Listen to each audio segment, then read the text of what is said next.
धन के समक्ष अपनी औलाद की खुशियों की भी कुर्बानी देने वाले एक धन लोलुप पिता की कहानी है जहाँ लक्ष्मी कैद है। तो चलिए सुनिए कहानी जहाँ लक्ष्मी। नमस्कार, जिया लिटरेचर में आपका पुनः स्वागत है। जहाँ लक्ष्मी कैद हैं, राजेंद्र यादव जी की कहानी आपने 2 भागों में सुनी है। आज जो है अंतिम और आखिरी भाग प्रस्तुत है। तो चलिए सुनिए कहानी जहाँ लक्ष्मी कैद है।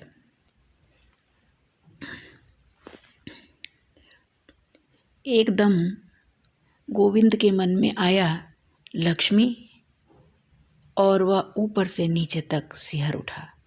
कौन? लक्ष्मी उसके मुंह से निकल गया। जी हाँ, उसकी बदौलत तो यह सारा खेल है। वही तो इस भंडारे की चाबी है। वह ना होती तो यह तामझाम आता कहाँ से? उसने तो इसके दिन ही पलट दिए। नहीं तो था क्या इसके पास? इस बार यह बात चौकीदार ने ऐसे लटके से कही जैसे किसी रहस्य की चाबी हो। कैसे भाई कैसे? गोविंद पूछ बैठा। उसका दिमाग चकरा गया। यह क्या विरोधाभास है? एक पल को उसके दिमाग में आया, कहीं यह रुपया कमाने के लिए तो लक्ष्मी का उपयोग नहीं करता? राक्षस, चांडाल।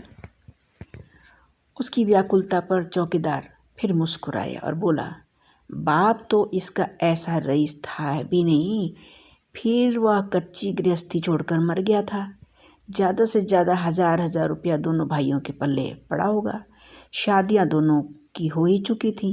कुछ कारोबार खोलने के विचार से या सट्टे में अपने रुपए दूने चौगुने करने जो पहुंचा तो सारे गंवा आया। बड़े भैया रोच राम ने एक पंचक्की खोल डाली। पहले तो उसकी भी हालत डामाडोल रही थी, लेकिन सुनते हैं कि जब से उसकी लड़की गौरी पैदा हुई उसकी हालत संभलती ही चली गई। यह उसी के यहाँ काम करता था। मियाँ बीवी वहीं पड़े रहते। ऐसा कुछ उस लड़की का पांव आया कि लाला रोचूमल सचमुच के लाला हो गए। इन दोनों के बड़े बूढ़ों का कहना था कि लड़की उनके खानदान में भगवान होती है। अब तो अपना लाला कभी इस ओझा के पास जा, कभी उस पीर के पास जा, कभी इसकी मानता, कभी उसका संकल्प। दिन भर बस यही कि हे भगवान मेरे लड़की हो। और पता नहीं कैसे भगवान ने सुन ली और लड़की ही आई। आप विश्वास नहीं करेंगे, फिर तो सचमुच ही रूपाराम के नक्शे बदलने लगे। पता नहीं गड़ा हुआ मिला या छप्पर फाड़ कर मिला। लाला रूपाराम के सितारे फिर गए। इसे विश्वास होने लगा कि यह सब बेटी की कृपा है और वास्तव में यह कोई देवी है। इसने उसका नाम लक्ष्मी रखा और साहब कहना पड़ेगा कि लक्ष्मी सचमुच लक्ष्मी ही बनकर आई। थोड़े दिनों में ही लक्ष्मी फ्लोर मिल अलग बन गई।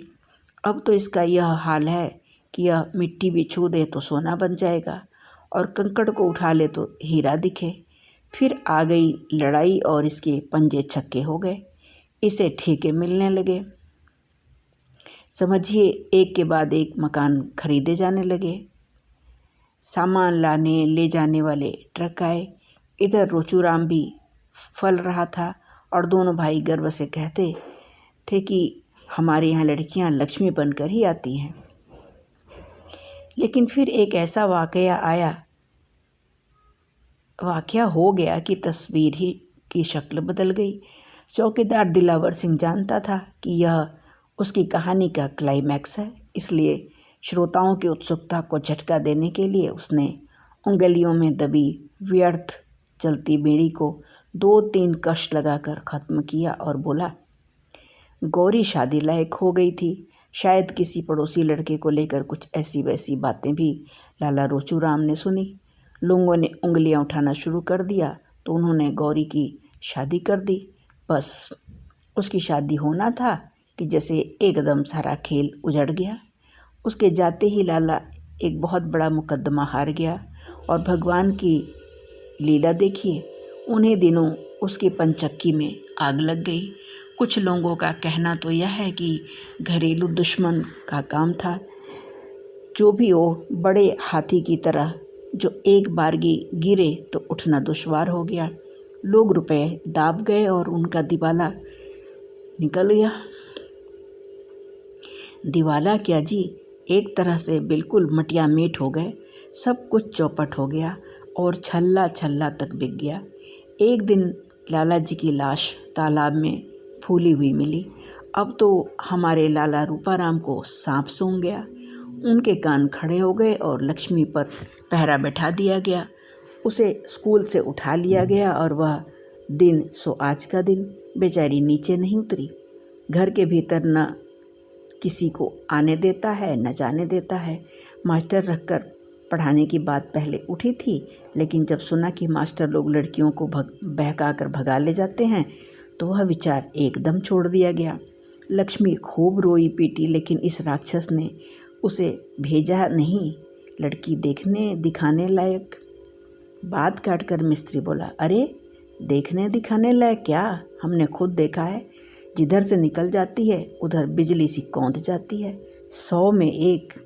उसकी बात का विरोध न करके अर्थात स्वीकार करके चौकीदार बोला, स्कूल में भी सुनते हैं बड़ी तारीफ थी, लेकिन सबकी साले ने रेड कर दी। उसे यह विश्वास हो गया कि लड़की सचमुच लक्ष्मी है और जब दूसरे की हो जाएगी तो इसका भी एकदम सत्यानाश हो जाएगा। इसी डर से न तो किसी को आने जाने देता है और न उसकी शादी करता है। उसकी हर बात पर पुलिस के सिपाही की तरह नज़र रखता है। उसकी हर बात मानता है, बुरी तरह उसकी इज्जत करता है, उसकी हर जिद पूरी करता है, लेकिन निकलने नहीं देता। लक्ष्मी 16 की हुई, 17 की हुई, 18, 19 साल पर साल बीत गए। पहले तो वह सबसे लड़ती थी, बड़ी चिड़चिड़ी और जिद्दी हो गई थी। कभी कभी गाली देती और मार भी बैठती थी। फिर भी मालूम नहीं क्या हुआ कि घंटों रात भर पड़ी जोर जोर से रोती रहती। फिर धीरे धीरे उसे दौरा पड़ने लगा। अब क्या उम्र है? गोविंद ने बीच में पूछा। उसकी ठीक उम्र तो किसी को भी पता नहीं, लेकिन अंदाज से 25-26 से कम क्या होगी। घृणा से होंठ टेढ़े करके चौकीदार ने अपनी बात जारी रखी।